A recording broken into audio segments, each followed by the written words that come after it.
Yo, what's up? In today's video, I'll be showing you how to make a displacement shake effect in After Effects. The plugins you'll need to make this effect is DISPLACER Pro and SAPPHIRE.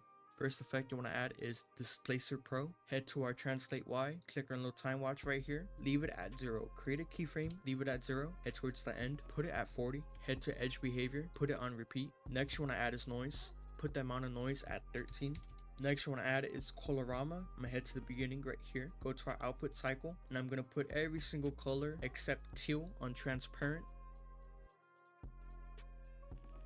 Next you want to add is S_glow noise. Put the threshold at 0.23. For the fifth effect you want to add is S_shake. Head to our amplitude and put it at 0.640. Click on a little time watch right here, leave it at the start, and then you want to head towards the quarter of our adjustment layer, so about right here. Put it on 0. Click on the motion blur and check it off. Open up Y shake and put the Y rand amp at 2934. Once after adding all these effects, your final product should look like this.